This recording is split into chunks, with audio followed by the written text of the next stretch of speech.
Everything that I have shown for the exhibition is new work, and it was all based on my experience from leaving here to embark on my residency in Lithuania. A new language. The use of the colour white within my practice is extremely important for my work. No matter what object I create, it will all have developed from written matter. So I use the colour white to portray the empty page or the empty Word document. Then when you come into the gallery, you'll be greeted by a road sign that has been repurposed, and it says, "Wait here for the future show." And the concept behind this sign is really to do with the rehearsal process, or the space in between, or the space before. The thing about this road sign as well was it was created before COVID. This sign's kind of taken on another purpose because it was literally sitting in an empty gallery with the lights off, like this anticipation of a future show. This sign here, again, is a repurposed stop and go sign. Again, with the concept of getting lost and not really knowing where to go, and traffic coming from a different way, that I was looking at road signs a lot more probably than I would do here. The text itself on the sign is difficult to read, or perhaps challenging for a viewer to read, but again, it's kind of to fit in with the concept of not knowing where to go, and getting lost, and struggling to understand a language different from your own. Again, this is a road sign that has been repurposed. I've turned it upside down, and the colour palette for this one, the red and white, is to keep in line with news reports, and obviously with the top of the sign is based on Brexit, and when we were informed as to what was happening with Brexit, particularly in response to the border between Northern Ireland and Ireland, and then the text underneath, "We are holding our breath again," is to do with being in this space of the unknown, being in a space where we don't know what's happening. Disconnect. Mixture of signs. In the first gallery, there's two pieces of work, but they have a relationship with one another, and it's a installation with bar stools, tiny bar stools, and placed on each of the bar stools is a different piece of written matter. And when you're in the space, you'll be able to hear very faint whispers, and in between each of the whispers there's a delay, and you'll hear long pausing, and the pausing is to do with the Pinto pause, or pauses that Samuel Beckett uses within his work, and it also takes inspiration from John Cage's lecture on nothing, where he talks about a pause being that it isn't an empty pause, that nothing's happening within this pause. Is there a future show? And this text is about my first few days when I arrived in Lithuania, and it has the image of the road sign as well. And it was to do with getting lost, trying to navigate around a new place. This text here, I talk about some of my encounters I had with the workers at the Artists House, and kind of my position as the artist there and what that meant. Maria Fusco 11 statements about art writing were extremely influential for the text in Gallery 1. I was extremely interested by the word fulcrum simply because of its performativity as a word, and linking that with J.L. Austin's How to Do Things with Words. And Austin speaks about language being performative and the utterance being performative. I wrote these texts the first week of my residency, and when I was walking to get to my space in the Artists House, I would say these words out loud that I wrote, and it was kind of like an experiment to move my body and move my mouth with the words. And there wasn't a starting point. It was preparing for something.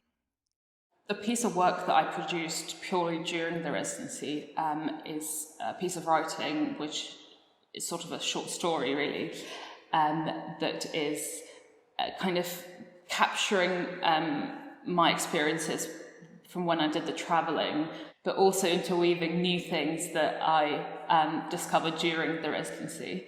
And so that work is called The Pain of Youth, and it's a little booklet that we produced, which it's kind of like an echo of Hemelryk Irish journal, in that it also follows a protagonist travelling through the island, but except in my work, it's a young woman as opposed to a sort of an established middle-aged author who's male, and so I guess the concerns that run throughout the rest of the works in the show and throughout my practice, which is the idea of kind of being unrooted and not kind of tied to any specific place or geographical location, and trying to find some kind of sense of belonging, whether that's physical or more kind of existential, I guess.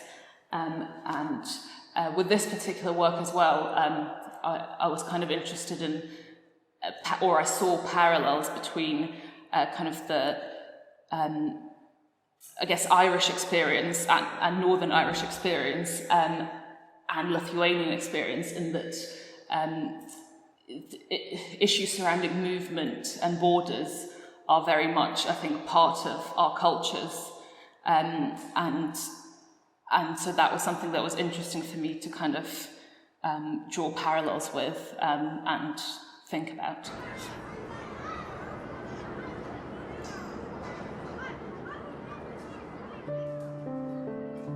The main piece of the show is called Bioside, and it's an 8-minute film shot in London that I actually edited during the residency.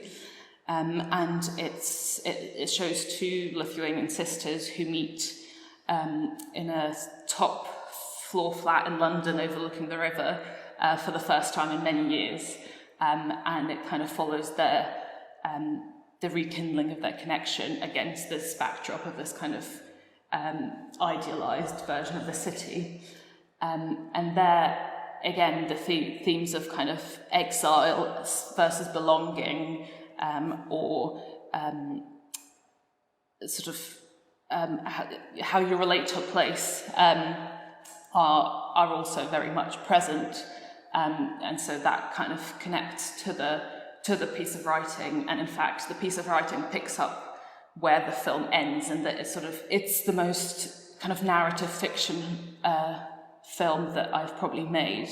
And with it I was interested in sort of treading this line between having enough kind of story and emotional content that it's sort of it's an involving piece of work on that level, but also I was sort of interested in formal elements like light and colour, and how those can be used to create a mood that is equally kind of effective. So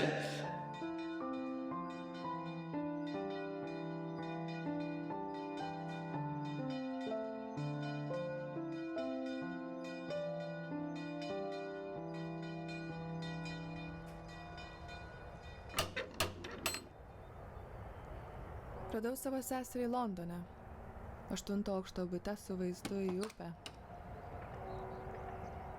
Ji buvo tokia. It's kind of trying to balance those two more formal and more kind of storytelling aspects of the film.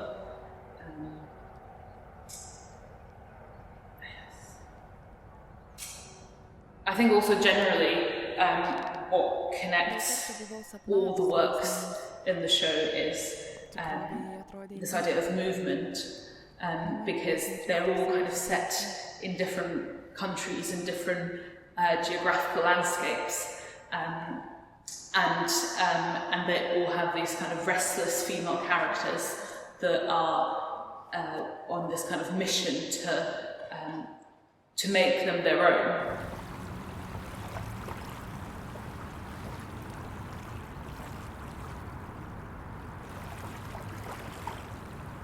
The third piece in the show is called Monica in September, and it's an older film that kind of very much deals with the same themes as the rest of the work in the show.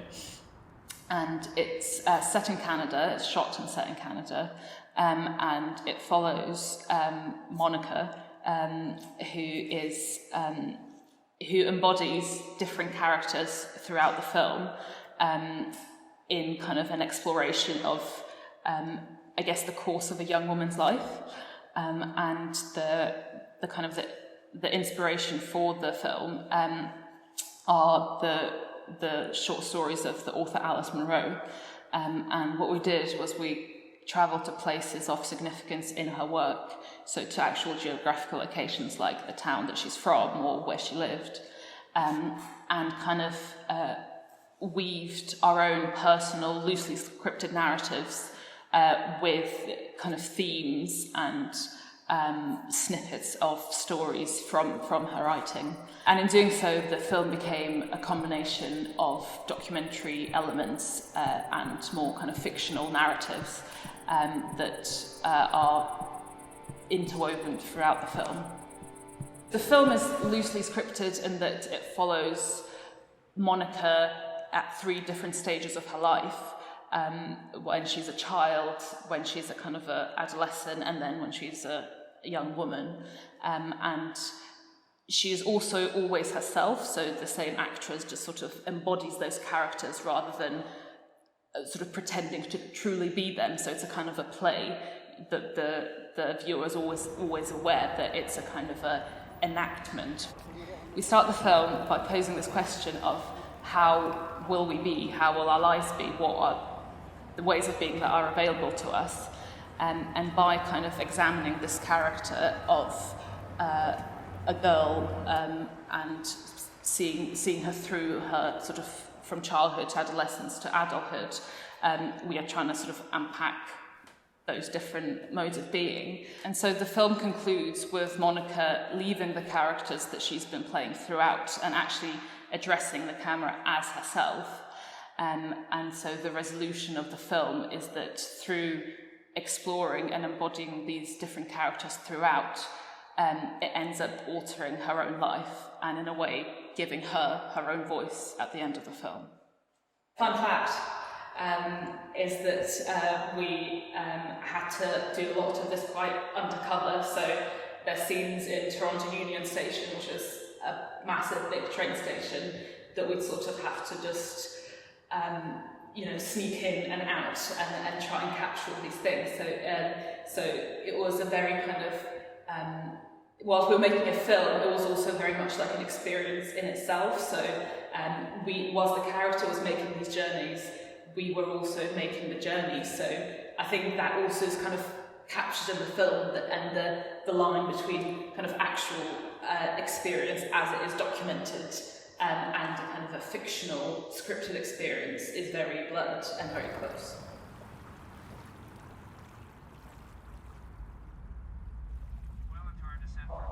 The way that my films come about or are constructed are through a combination of quite meticulous scripting, but then if it's shot on location somewhere where I haven't been, like Monica in September, which was shot in Canada during an actual journey that I did, then inevitably I take kind of surprises or improvised things into account, so that in the end the film is this kind of a fusion of things that I scripted and things that are more spontaneous, also documentary feeling.